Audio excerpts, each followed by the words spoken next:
Columna testimonio, dice el apunte. ¿Qué página es? La 17. ¿17? Uy, tenemos que llegar a la 29. Ah, no, pero mañana seguimos, perdón. Columna testimonio, ahí hay un pequeño escrito que es de Iván. Léanlo después. En un tiempo yo lo sabía de memoria, pero después no lo aprendí. El corazón de Dios, ya lo conocemos, sabemos que Dios tiene un propósito, que es que todo ser humano sea formado a la imagen de Cristo. En cuanto a esto, sería bueno hacer una aclaración, porque hay algunas doctrinas extrañas dando vuelta por la Iglesia. La doctrina de la predestinación, nosotros no creemos en esa doctrina. Creemos que todo ser humano que nace en el planeta Tierra nace por voluntad de Dios para ser formado a la imagen de Cristo. Fue predestinado, o sea que recibió un destino de antemano para ser formado a la imagen de Cristo.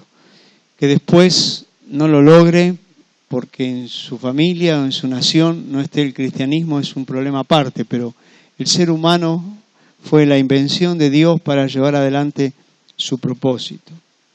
Ahora, ¿cuál es la estrategia de Dios para que ese propósito sea llevado adelante? La estrategia de Dios es la Iglesia. Dios no tiene otra estrategia. El plan que Dios ideó es la Iglesia. Cada uno de nosotros somos la Iglesia, porque cuando hablamos de la Iglesia hablamos de algo muy genérico, muy general, y en realidad tenemos que decir es la Iglesia y soy yo, como miembro de la Iglesia, la estrategia de Dios. Un poco lo que vamos a hablar ahora está en el libro Multiplicación. Como dije en un momento hablando antes, y ahora lo digo un poquito más detallado, Jesús no predica el Evangelio. Ustedes recuerdan que cuando se presentó a Pablo, y Pablo le pregunta, Señor, ¿qué quieres que haga? Jesús no le dice lo que tiene que hacer, lo manda a un lugar y manda a un discípulo que tiene que convencerlo para que Ananías acepte ir y predicarle a Pablo y bautizarlo. Tuvo una pelea espiritual ahí entre Ananías y Dios, hasta que Pablo recibe la visita esa. Jesús no predica el Evangelio. Jesús resucitado no predica a nadie.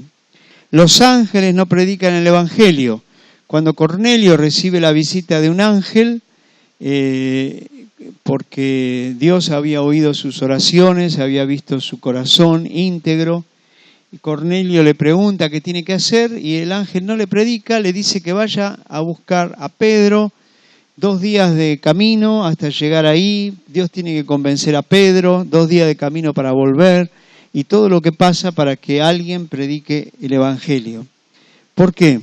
Porque nosotros, los que fuimos salvados por la gracia de Dios, los que somos miembros del cuerpo de Cristo, nosotros somos los que recibimos la encomendación de predicar el Evangelio. La estrategia de Dios para llevar adelante su propósito es el hombre.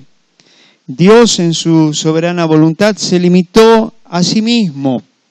Es lo que yo conté de Hudson Taylor. Y nos encargó a nosotros lo que está en su corazón. Si no hay hombres que prediquen, si no hay quien lleve el reino a ningún lado, la estrategia de Dios se paraliza hasta que se levante alguien que lo haga. Y tenemos que entender que entonces hay un grado de responsabilidad que Dios ha puesto en la Iglesia y en cada uno de nosotros en particular. Para que nosotros podamos llevar adelante el reino de Dios y podamos extender ese reino a otras vidas, Dios nos capacitó y nos hizo 3 cosas. Nos hizo sacerdotes, así dice la Escritura. Cuando alguien se bautiza, recibe varias y diferentes vestiduras.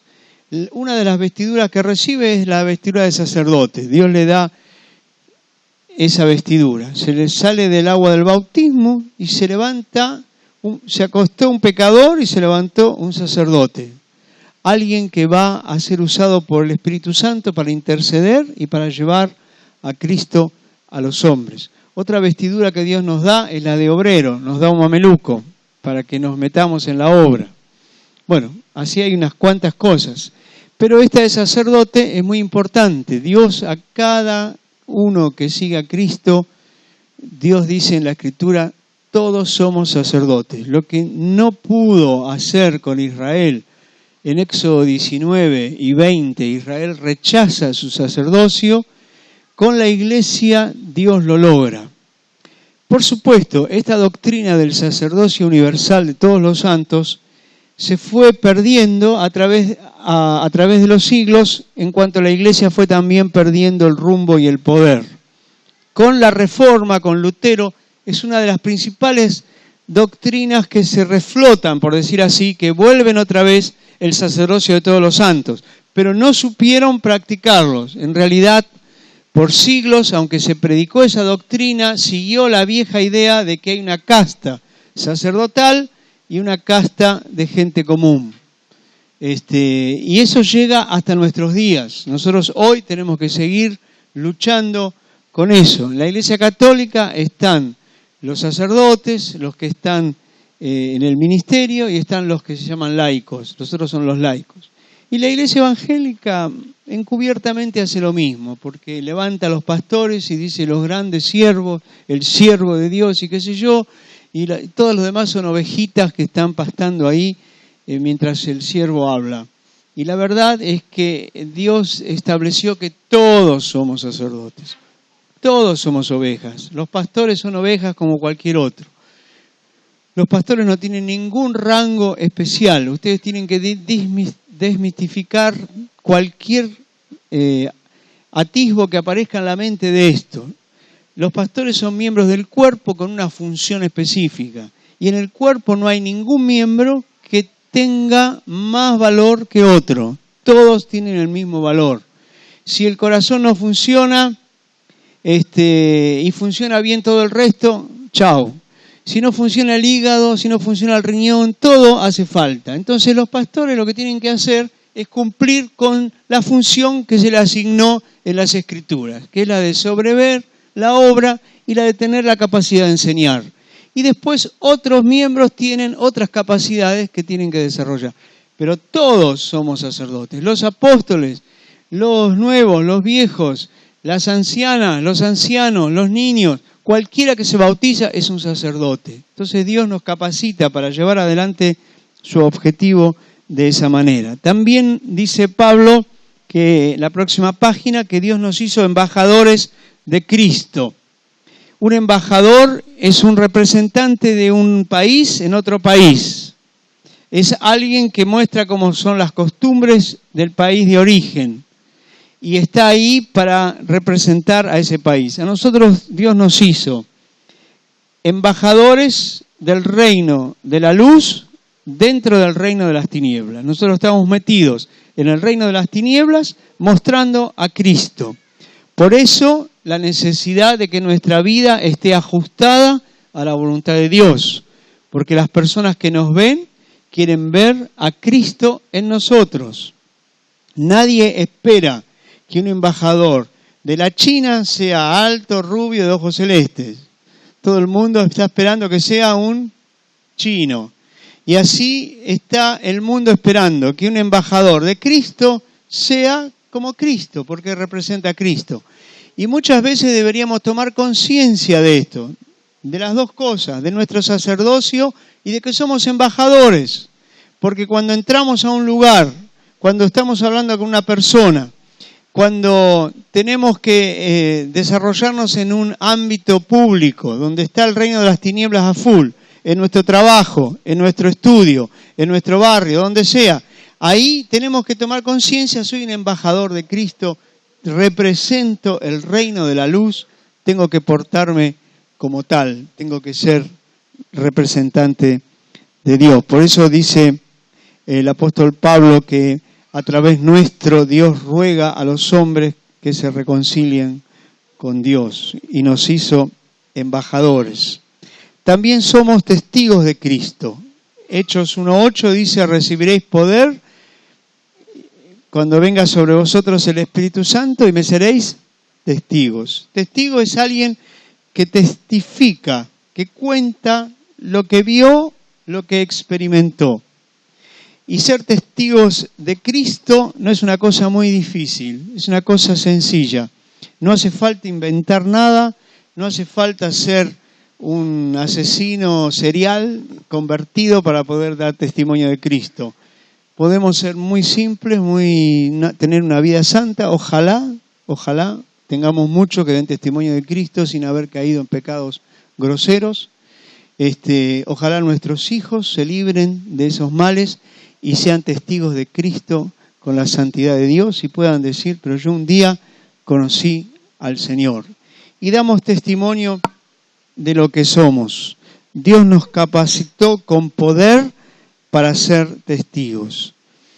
Así que en resumen somos sacerdotes, somos embajadores y somos testigos.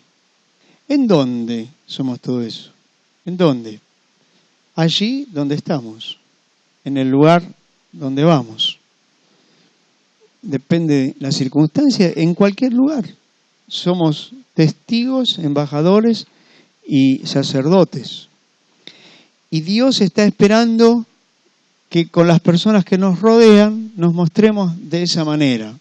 Cuando tomamos conciencia de eso, las personas que nos rodean van a cambiar para nosotros también la perspectiva. Vamos a ver a personas necesitadas de un testimonio, vamos a ver a personas necesitadas de la oración nuestra como sacerdotes y también de que le presentemos a Dios. Un sacerdote es como un puente entre Dios y los hombres. Y estamos para tomar a Dios y traerlo a los hombres. Y estamos para tomar a los hombres y llevárselo a Dios en oración. Y esa es la función que tenemos que cumplir. Fuimos enviados por Dios para hacer esta función. No es que Dios nos dice, bueno, te hice sacerdote, testigo y embajador para ver si alguna vez querés predicar el Evangelio a alguien. No es así.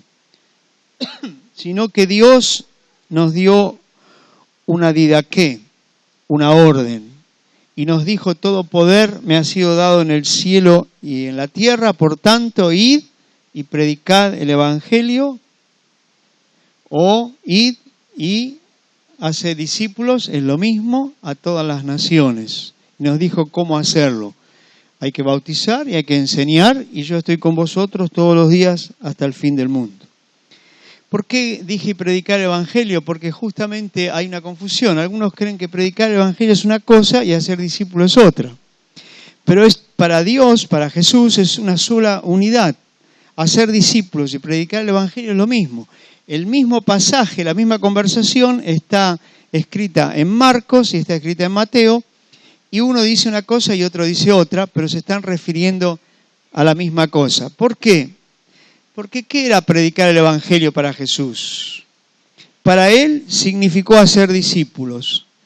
Es decir, era mucho más que explicar el plan de salvación y sacarle, con comillas está ahí, la oración del pecador a quien podía. A mí la verdad que se me ponen los pelos de punta cuando yo escucho, sí hizo la oración del pecador, especialmente cuando me invitan a su velorio. Y yo tengo que predicar porque una vez hizo la oración del pecador. Lo que Jesús decía no era que le arranquemos la oración del pecador. Lo que Jesús decía era que lo hagamos discípulos, que le prediquemos el reino, que tenga un verdadero encuentro con Jesús, que crea en el señorío de Cristo, que se arrepienta, que se bautice y que le empecemos a enseñar lo que es vivir las leyes del reino de Dios.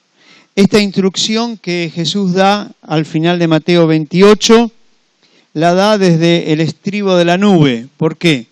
Porque una nube lo estaba viniendo a buscar y a llevar al cielo, y la última palabra que Jesús les da es esta: no se olviden de esto, vayan, hagan discípulos, por supuesto predicando, bautizando y enseñando a que guarden todas las cosas que les he mandado. La próxima página dice mandato de Jesús. y aquí está un poco desarrollado todo el pasaje de Mateo 28. Yo quiero decirles que esta palabra id, que es un mandato, que es sencillo y totalmente entendible para nosotros, y mucho más entendible aún fue para los apóstoles que estaban recibiendo este mandato, porque ellos durante todo el ministerio de Jesús vivieron esa realidad y vieron cómo Él iba. Algunos opinan que la palabra aquí puede traducirse no como id, como un verbo en imperativo, sino como yendo. Parecería que, según lo leí varias veces, y no sé si está en el libro Multiplicación, parecería que el modo imperativo no existe en el griego. Entonces puede traducirse indiferentemente cuando hay ese tipo de verbo al castellano. Puede traducirse como imperativo o puede traducirse de esta manera, en vez de id, yendo. Pero sea id o sea yendo, es una orden que Jesús nos dejó. Yendo nos cae un poquito mejor, ¿por qué? Porque a veces id terminantemente parecería que tenemos que tener un día, una hora, un lugar, una persona, algo muy específico. Y si no lo tenemos, no puedo ir. Pero yendo quiere decir que mientras vivís tu vida como chofer de un remis, como gerente de una empresa, como albañil, como carpintero, como ama de casa, como maestra, como lo que sea, mientras vivís tu vida, mientras vas yendo, dice Jesús, mientras van, hagan discípulos. Y quizás sea la mejor forma de hacer discípulos, yendo en el contacto diario con las personas que nos rodean, con las personas que conocemos, aunque podemos dedicar un momento, un espacio de la semana para decir voy a visitar contactos. Eso lo hacemos generalmente y lo hicimos siempre. Pero esos contactos surgen del yendo, de tomar un remis y comenzar a hablar con el remisero, de viajar con alguien que nos pregunta algo en el tren, en el micro y poder tener una charla con ellos, de ir a un negocio a comprar y hablar con una persona que está ahí o con el almacenero. Y esos contactos después necesitan, por supuesto, hora y día. ¿Por qué tenemos que ir nosotros? ¿Por qué tenemos que ir? Bueno, hay 3 razones contundentes. Primero, que Dios nos dio nueva vida a nosotros y nos capacitó para ir. La otra razón es que la Biblia nos enseña que los perdidos no pueden venir. La Iglesia tradujo id y hacer discípulos, oyendo y hagan discípulos por inviten a las personas a que vengan. Así lo tradujo la Iglesia. Por eso se hacen eventos, campañas, templos, cosas especiales. Y se invita a la gente, se invita por radio, por televisión, se invita por folleto. Vengan que va a haber un encuentro de poder. Pero Jesús no dijo vengan, Jesús dijo que nosotros vayamos. Y la razón está en estos 3 puntos. Primero, porque los que no conocen a Cristo, dice la Escritura, que están muertos en sus delitos y pecados. Por eso no tenemos que escandalizarnos del mundo que nos rodea, de las barbaridades que vemos, de los pecados groseros que se manifiestan. No nos escandalicemos, porque esa gente está muerta en sus delitos y pecados. Y nosotros haríamos lo mismo si no hubiésemos conocido al Señor. Así que más bien tenemos que tener compasión por las personas que viven pecando y pecando groseramente. La otra razón, dice la Escritura, que están cegados por Satanás, están ciegos. Y la otra razón, en Lucas 4, dice Jesús, que están presos o cautivos, esclavos del pecado. Entonces, ¿cómo queremos nosotros que un muerto, ciego y preso vaya a alguna parte? No puede ir a ningún lado. No puede venir. Somos nosotros los que hemos recibido vida, los que tenemos luz y los que estamos en la libertad de Cristo, los que tenemos que ir para llevarles la palabra. Este razonamiento no puede ser más simple, pero a la vez desafiante para nosotros. El que está libre va hacia el cautivo para liberarle. El que recobró la vista va hacia el ciego para abrirles los ojos. El que recibió la vida estando muerto va hacia el muerto para llevarle vida. Y fuimos puestos por Dios para ir y llevar fruto. Así dice Jesús en Juan 15, 16. Jesús dice, en esto conocerán que son mis discípulos, en que, como dice, me parece que me pasé de versículo, perdón. Sí. No me elegisteis vosotros a mí, eso es el versículo, sino que yo os elegí a vosotros y os he puesto para que vayáis. ¿Para qué nos puso?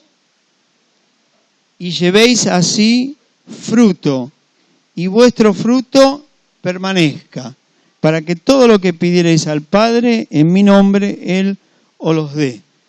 Tenemos que tomar conciencia de que cuando fuimos levantados de las aguas del bautismo, Dios nos da un mandato. Tenemos que ir y nos puso para eso, para que vayamos y llevemos fruto. Así que yendo, como dice también Pedro, que Dios nos constituyó como un pueblo de sacerdotes, y dice, ¿para qué? Para que anunciéis las verdades de aquel que os llamó de las tinieblas, ¿a dónde? A su luz admirable.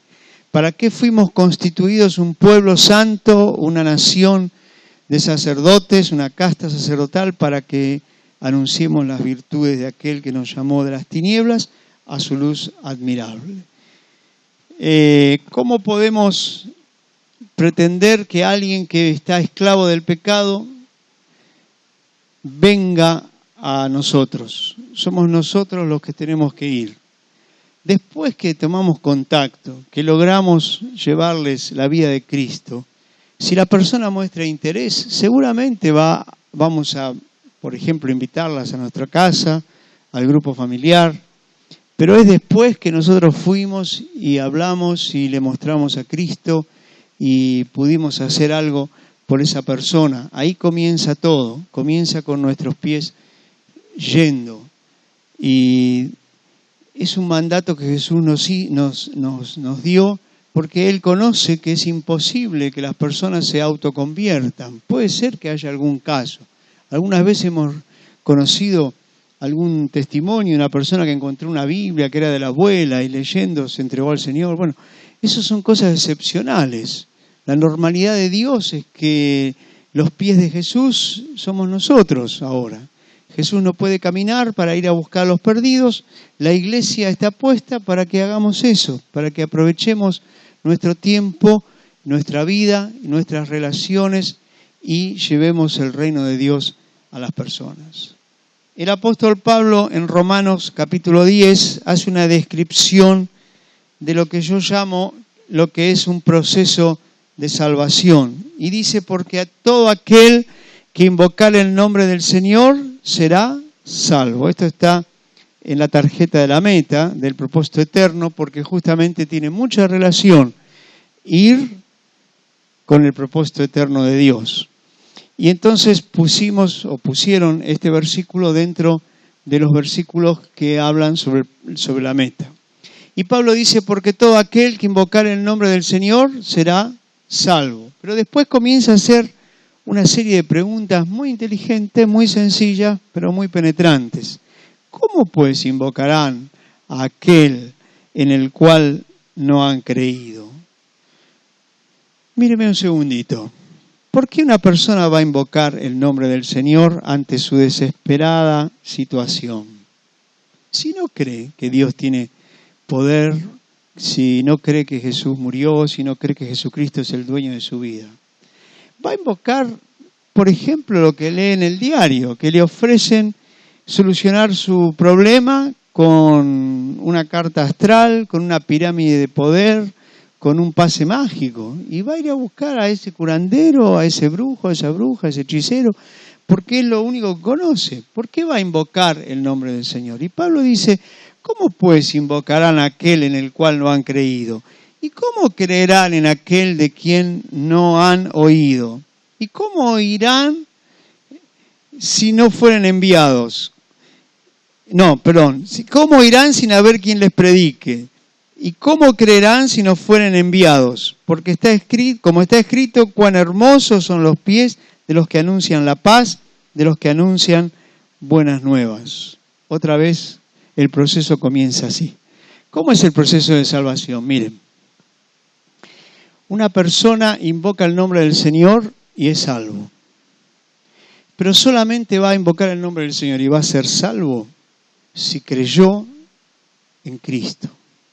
Y solamente va a creer en Cristo si escuchó de Cristo, si alguien le predicó el mensaje en el que tiene que creer. Y solamente va a escuchar si alguien habla, si hay una boca que comunica ese mensaje. Y solamente va a estar esa boca comunicando el mensaje si somos enviados. Y Dios nos envió en el mismo momento de nuestra conversión. ¿Dónde nace la salvación de una persona? Nace en los pies que van y que llevan la boca que habla, y la boca que habla a un oído que oye, y el oído que oye nace la fe, porque la fe viene por oír la palabra de Dios, y la fe que nace y cree, invoca, y el que invoca es salvo. ¿Dónde nació el proceso? En nosotros. Otra vez Dios pone la responsabilidad en nosotros. Ahora, nosotros no estamos puestos para salvar a nadie. El único que salva es el Espíritu Santo, es Cristo que murió por ellos. Pero nosotros estamos puestos para ir, para abrir la boca, para que un oído nos oiga, para que al oír nos crea, para que al creer invoque el nombre del Señor. Y si no están esos pies que van y no están esa boca que habla, es muy difícil que haya un oído que oiga y que haya un corazón que crea, porque solamente se puede creer cuando la persona oye. Entonces tenemos que entender que nosotros tenemos la llave que abre la puerta del reino para las personas que nos rodean. Cada persona tendrá después la responsabilidad de entrar o no por esa puerta. No podemos nosotros salvar a nadie, no podemos tomar la decisión por la persona, pero sí podemos y tenemos la obligación de parte de Dios de mostrarles cuál es el camino. Hace muchos años atrás, quizás 20, una señora que venía al grupo y oraba por su hijo, que tenía muchos problemas, y vino solamente para eso, para destrabar al hijo con los problemas que tenía, porque muchos nos usan a nosotros como hechiceros, como que podemos dar suerte, como que tenemos algún contacto especial con Dios. Bueno, que lo tenemos, es cierto. Y esta mujer vino así. Después se convirtió ella y era miembro del grupo. Pero vino con esa historia.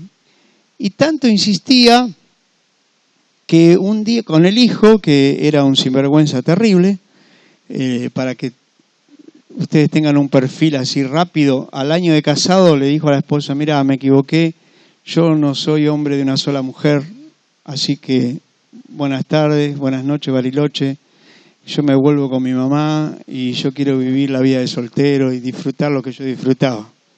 Así que la mató a esa chica, era una chica de 23 años y él tenía 25, creo. Y así estaba el hijo andando por la vida y la madre lo trae un día a la reunión y me acuerdo cuando apareció por primera vez que él aclaró, yo vine porque mi mamá me insiste, lo dijo de otra manera peor, insiste que yo venga, pero ya te aviso que yo no creo en nada de esto ni me interesa nada de esto. mirá, nadie te va a obligar a nada, es un problema tuyo, no mío. Yo ya solucioné mi problema con Dios, yo ya sé que tengo vida eterna y que me salvé del infierno. Ahora te falta a vos saberlo. De paso le prediqué en 2 minutos, porque ya que me atacó así, pero se quedó. Pero seguíamos orando por él. Un día yo estaba orando por él, una mañana me acuerdo, y me vino una visión. Vieron que las visiones de Dios son de 1 segundo, 2 segundos. Después para contarlas necesitamos como 5 minutos, pero es una cosa que va y viene. Y miren la visión cuál fue.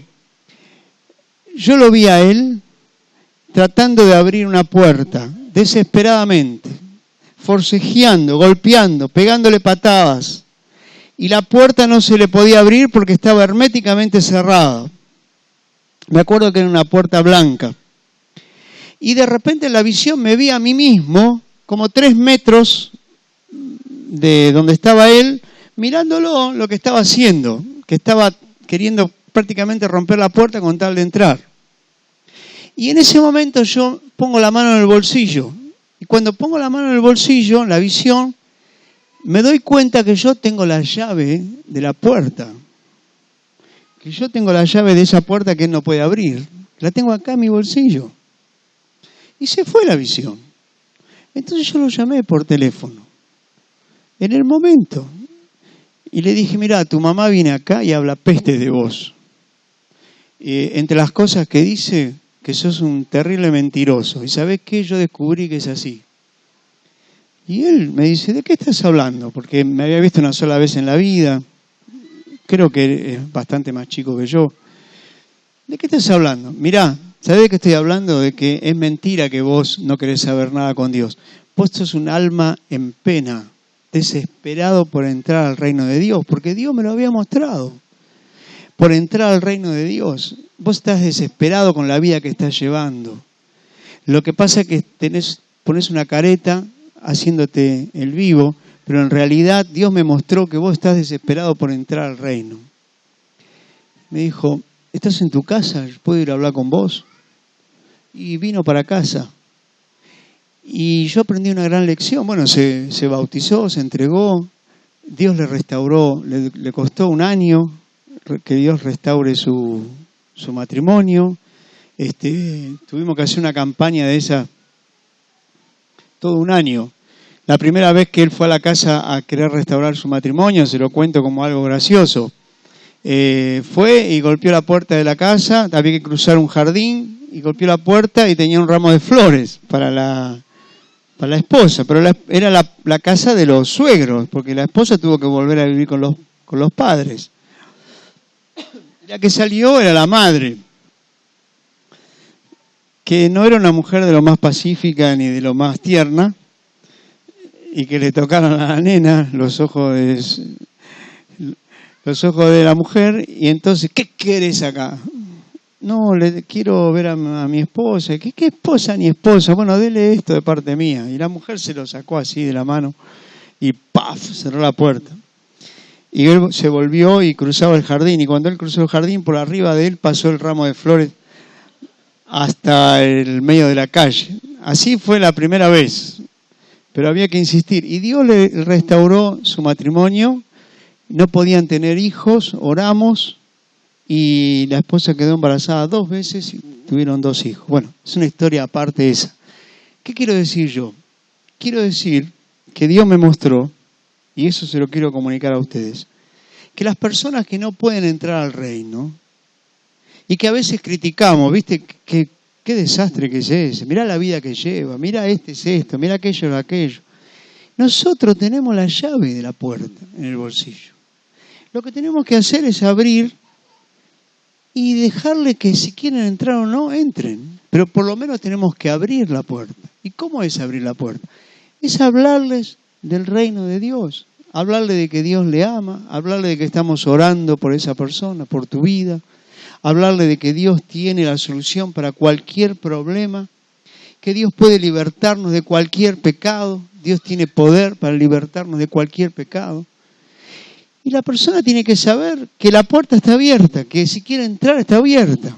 No es que se la cerramos nosotros no comunicándoles el reino de Dios. Entonces, este proceso de salvación comienza con nuestros pies. Nosotros tenemos que ir, nosotros tenemos que hablar, el oído oye, el corazón cree. Algunas notas importantes en la próxima página y terminamos. No todos van a creer. No todos los que le predicamos el reino van a creer. Pero sí, a todos los que le hablemos van a saber de un reino, de un Salvador, de un Rey, y tendrán oportunidad de conocerle. Por eso Pablo en este pasaje dice, no todos obedecieron al Evangelio, pero sí todos escucharon el Evangelio. Hay un hermano, acá dice, ejemplo, el que arreglaba balanzas comerciales. Hay un hermano que tuvo durante toda su vida intercambiablemente 3-4 años un oficio, 3-4 años otro. No me pregunten por qué, porque yo nunca lo entendí. Pero él es peluquero y además tenía siempre pollería. Vendía pollos, menudos, hacía milanesa de pollo y todo eso. Así que 3-4 años trabajaba de eso y 3-4 años trabajaba de lo otro. Y alguna vez tuvo también verdulería junto con la pollería. Bueno, la cuestión es que este hermano tenía una balanza. No, estaba trabajando en su negocio y aparece un señor y dice, mire, yo quiero hablarle porque yo arreglo balanzas. Lo primero que dice, no, pero yo no necesito ningún arreglo porque mis balanzas están bien. No, sí, ya sé que están bien, dice. No es ese el problema. El problema es que un día se le va a romper. Y lo que le pido es si me deja ponerle un sticker de acá para que usted tenga mi teléfono. Y cuando se rompa sabe a quién llamar. Ah, sí, póngalo. Entonces lo puso ahí en un costadito. Con mucha sabiduría, este hombre se fue. Y después él dejó ese negocio, dejó las balanzas ahí archivadas, se puso de peluquero y después volvió. Como 5 años después volvió. Cuando vuelve, una de las balanzas está rota. ¿Y ahora qué hacemos? Dice la esposa. Ah, no hay problema porque hay un sticker. Llamamos ahí. Y llamó y era el teléfono del que arregla balanzas. ¿Y por qué digo esto? Porque nosotros a veces decimos no pasó nada, prediqué y no pasó nada. No, pero ¿sabés qué? Quedaste marcado. Esa persona ya sabe que vos le hablaste, que hay una esperanza, que hay un reino, que Dios solucionó tu problema, que tuviste la paz que no tenías y que Él no tiene. Y un día esa persona comienza a tener angustia, comienza a desesperarse, comienza a desencantarse, viene una enfermedad, se le muere un ser querido, alguien, y necesita lo que en ese momento no necesitaba. Pero como vos le pegaste el sticker, se lo pusiste acá, y dice, ah, fulano de tal, este loco que siempre me hablaba de Dios, voy a ir a verlo. Entonces nosotros tenemos que predicarle a todos. Jesús dice, ustedes van a cosechar lo que no sembraron. ¿Por qué? Porque Jesús sembró, y sembró, y sembró. Hizo milagros, resucitó muertos, echó fuera demonios, y no se convirtió a nadie. Pero esa gente, en los próximos años, cuando la iglesia comienza a funcionar y el Espíritu Santo desciende, se empieza a convertir. El caso típico es Samaria. Cuando Felipe va a Samaria, donde Jesús estuvo y sembró, miles y miles se convierten a Cristo. Y cosecharon los apóstoles donde no habían sembrado. Ahora, nosotros tenemos que sembrar. A lo mejor cosechan otros, pero tengo una buena noticia. Alguien sembró antes que vos. Y quizás vos vas a cosechar lo que otro sembró. Es la ley del reino de Dios. Nuestro deber no es convertir a nadie. No es nuestra obligación. Nuestra obligación es hablarles de la esperanza que tenemos. Ser testigos, ser embajadores y dejar. Cuando la persona muestra interés, cuando realmente necesita, nos va a buscar o va a buscar a otro, no sé. Pero quizá nosotros despertamos la llama del interés en su corazón y comienza un proceso de salvación en un oído que oyó. La anteúltima pregunta es interesante. ¿Qué posibilidad tienen de salvarse los que me rodean? tus compañeros de escuela, de secundario, de facultad, tus amigos, tus familiares, ¿qué posibilidad de salvarse tienen? Muy pocas. Muy pocas. Puede ser que alguien más, aparte de vos, le pueda predicar alguna vez, pero la realidad es que tienen muy pocas posibilidades. Y te voy a decir por qué tienen pocas posibilidades. Porque vos sos su posibilidad mayor. La posibilidad mayor de salvarse sos vos, es tu boca. Son tus pies yendo y tu boca hablando. ¿Cuál es nuestra participación concreta en este proceso? Muy simple, es ir y dar la palabra. Quizá faltaría aquí anotar algo, orar, tener un listado de oración, clamar a Dios por esa persona y que Dios prepare la tierra. Pero nuestra responsabilidad concreta es ir y dar la palabra, contar nuestro testimonio, hablarles del amor y del poder de Cristo. Y acá hay un ejemplo bíblico que se los leo. Es un ejemplo interesante de lo que estamos hablando, que le pasó a Pablo en Hechos 16, del 12 al 15. Dice: y de allí a Filipos, que es la primera ciudad de la provincia de Macedonia y una colonia, y estuvimos en aquella ciudad algunos días. Y un día de reposo salimos fuera de la puerta, junto al río, donde solía hacerse la oración. Miren lo que les voy a decir. Pablo comenzaba siempre su predicación en cualquier ciudad yendo a la sinagoga. En Filipos no había sinagoga. Cuando no había sinagoga en algún lugar, los judíos establecían un lugar donde se juntaban a orar. Este lugar, según la concordancia bíblica o según el diccionario bíblico, donde Pablo dice, junto al río, estaba a unos 500 metros de la puerta. Estaba la ciudad de Filipos con la puerta que se cerraba y se abría cada noche. A 500 metros había un bosquecito, había un río que corría y los judíos se juntaban ahí a orar y a leer también las Escrituras. Entonces dice: y un día de reposo salimos fuera de la puerta junto al río, donde solía hacerse la oración, y sentándonos hablamos a las mujeres que se habían reunido. Ya acá hay dos requisitos indispensables. Primero, los pies que van. Se caminaron los 500 metros para llegar hasta el lugar donde estaba la gente que ellos querían predicarle. Segundo, había unas mujeres ahí y dice la Escritura, sentándonos, hablamos a las mujeres que se habían reunido. Es decir, una boca que se abre.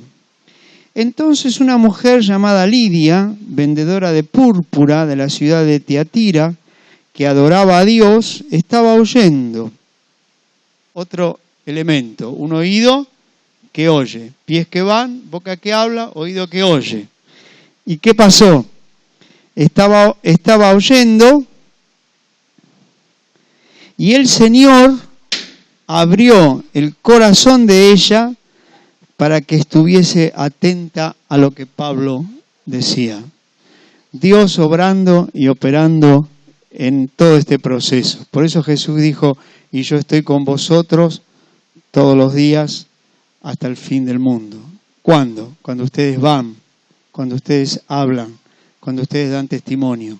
Dios hizo que Lidia se ponga atenta a lo que Pablo decía. Y miren el próximo versículo. Y cuando fue bautizada y su familia. Miren cómo termina la historia.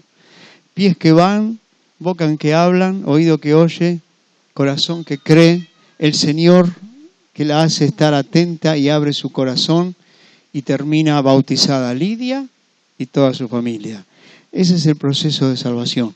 Todo comienza con nosotros y Dios nos ha designado y asignado esa responsabilidad, que es una responsabilidad preciosa. Por eso Pablo dice: cuán preciosos son los pies de los que anuncian la paz de los que anuncian buenas noticias.